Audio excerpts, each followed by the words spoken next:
welcome to the online tutorial from Vidyabhavan Higher Secondary School. Today I will start with the third chapter of biology, that is the heredity and common genetic diseases. Okay, so we have completed our chapter continuity of life. Now this is the second chapter of the second unit test. So we will start with this chapter today. So what is heredity and variation? Now what is heredity? Heredity means some of us being told that you look like the father, you look like the mother, or you are having some characteristics common with your grandparents. Why? Because those characteristics, father is having some special characteristics, mother is also having some special characteristics. Those characters are being carried to the offspring, that is to the children. Okay, so that the carrier or the one who is actually carrying those information, that process is called heredity. Okay, and this total thing, or this is the study of this, the study of the gene, the study of this heredity, the study of the carrying of the hereditary characters from the parents to the offspring, this is termed as the genetics. Now generally, Gregor Johann Mendel is termed as the father of the genetics. Now we will go to the mutation and variation. So heredity means, as we have discussed, that heredity, the common characteristics that are possessed by the offspring from both the parents. Okay, that is kind of the heredity.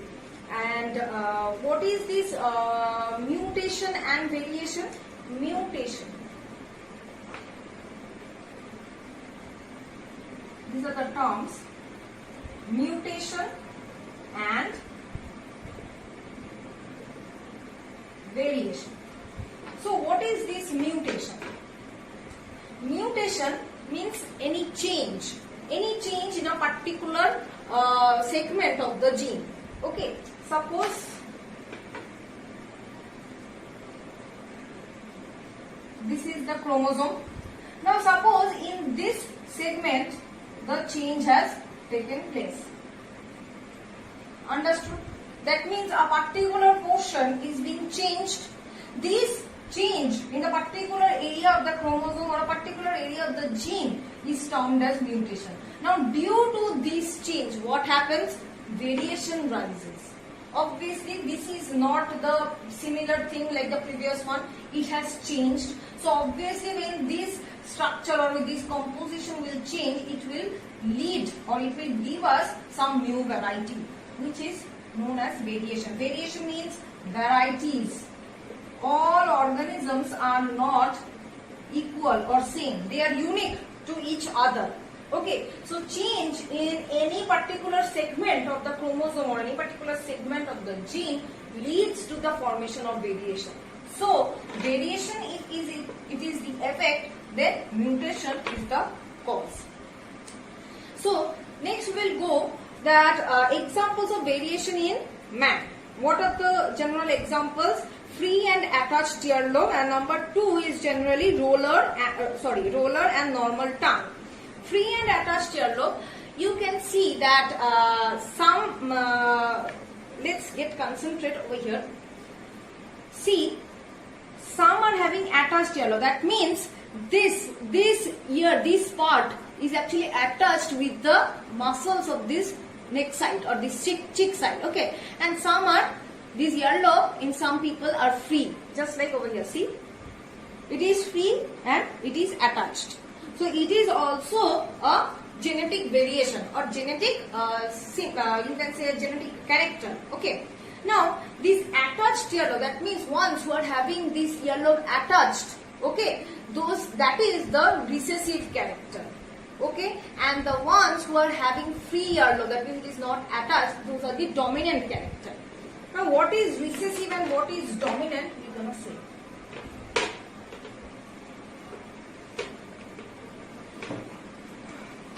So here are the two new terms we have got. One is recessive, another one is dominant. Okay, these are two opposite words. Recessive and dominant are opposite words. They are having the opposite meaning. Okay, Now recessive means what? Recessive means that is which cannot be expressed. Okay, that means it cannot express itself. Okay, in presence of this dominant character. So whenever there is a presence of this dominant character, the recessive cannot express itself. That means it is weak to this dominant character. Now what is this dominant character? The character which can express itself whatever the situation is. That means in presence or in absence of recessive character.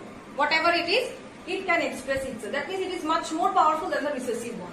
Suppose mother and father. Understood? Mother is having the recessive character, father is having the recessive character. That means the offspring will be having obviously none other than recessive character.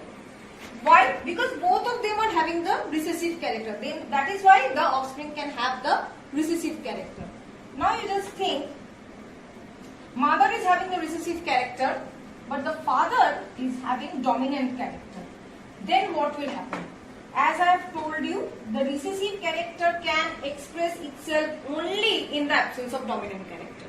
If there is any dominant character present, then the recessive character cannot express itself. That means mother is having recessive, father is having dominant. That means the child will have the dominant character, not the recessive one. It cannot express the recessive one. Next, we are going to suppose now just telling. Let me tell you one thing. Mother is also having the dominant character. Then what will have? Obviously, both of them are dominant. So obviously, the offspring will have the dominating character. So recessive character is the one which cannot express itself in the presence of the dominant character, and the dominant character is the one that can express itself in whatever the situation is. Understood? Now the next example of variation in man is roller and normal tongue. Roller tongue means someone can roll their tongues. See, here in this picture we can see that he can roll the tongue, whereas the other cannot. That means those who can roll their tongue are the dominant, that means they are having the dominant character, and the ones who cannot roll the tongue, that means they are having the recessive character. So I think till this much it is okay. Now we will move on to the topic, that is the key terms associated with the heredity. First of all, first term is characteristics. Characteristics means, that means some characters that the organisms are having, like eye color, height, skin color. These are the characteristics. Okay, so this will be transmitted down to the offspring from the parents. Next coming traits. Trait is another type of expression or the phenotypic expression. Generally, eye color is the, if I am telling you that eye color is the characteristic, then the trait will be blue eyes or brown eyes or like that. That means that which color, suppose skin color, if it is the characteristic, then whether our skin is dark skin or fair skin, so that is the trait. Characteristics means any kind of expression or any kind of phenotypic expression or vision, you can say. And trait is the thing very much particular. Not characteristics means what? That is whatever we can see, and trait means in detail. Like we can see the eye color, but what type of eye color, or what is the tone of the skin color, what is the tone of the hair color? That is the more specific. So characteristics and traits. Next coming allele or allelomorph. Allele and allelomorph are what? That is the contrasting pair of genes. Now we all know that genes are always in pairs. Okay?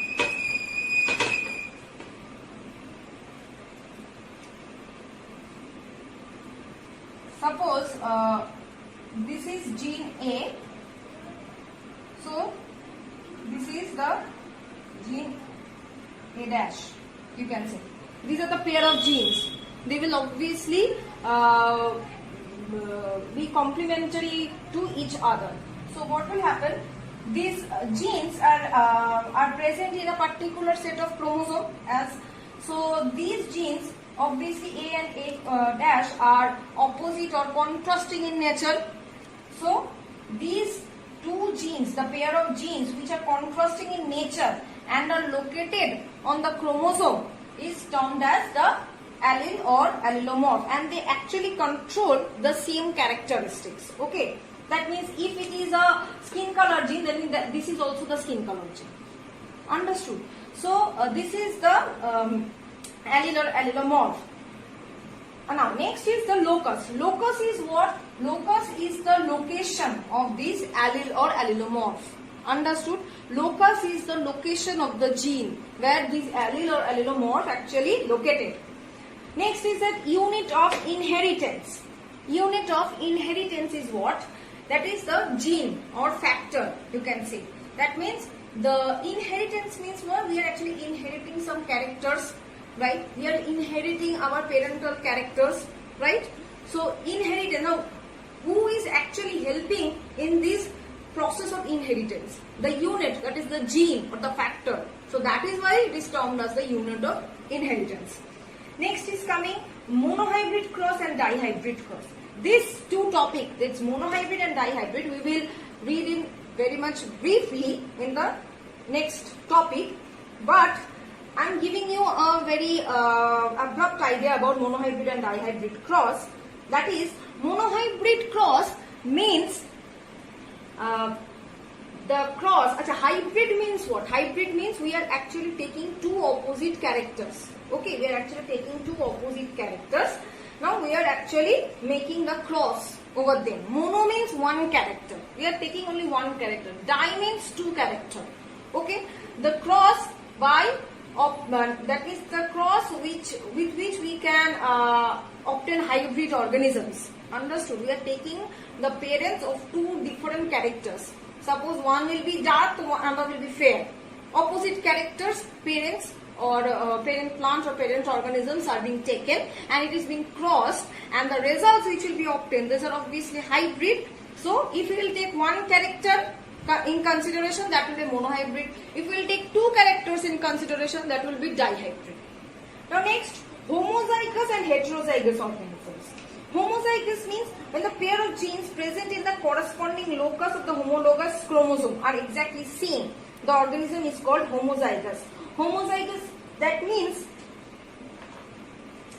the genes which are present in that particular locus. Okay, we know that genes exist in pairs. So the genes which are present in that particular locus are exactly same. That is termed as the homozygous. Okay, and heterozygous means which are different. That means which are opposite in nature. Those are termed as the heterozygous organism. Suppose if I will consider the tall plant. Okay, tall plant is actually referred as capital T. So in case of homozygous organism, both will be capital T. But in case of heterozygous organism, what will be happen? Heterozygous means the characters or the two genes are not same. Capital T and small t. Small t refers dwarfness, capital T refers tallness. Understood? So this is the homozygous and heterozygous thing. Next is hybridization. Hybridization means we are hybrid. That means as I have told you, monohybrid cross and dihybrid cross. Monohybrid means we are taking one character. Dihybrid means we are taking two characters of the opposite parent plants. Okay, parent plants or parent organisms, what you can say. What happens? We are taking two opposite characters or we are taking two opposite parents. Okay, and we are making a cross in between them, and thus we are getting the hybrid. Next coming pure and hybrid. Pure means obviously this is the pure, homozygous, pure. Hybrid means this one. See, T and small t, capital T, small t. So this is the hybrid. These are the homozygous and heterozygous are generally the examples of pure and hybrid. Next coming parental generation. Parental generation means in case of any experiment or any kind of thing or any kind of experimentation, what happens? Parental generation, in case of parental generation, what happens? Parents are being taken for the experimentation. That means the individuals whom we are taking actually for performing the experiments, those are termed as the parental generation. Filial generation. What is this filial generation?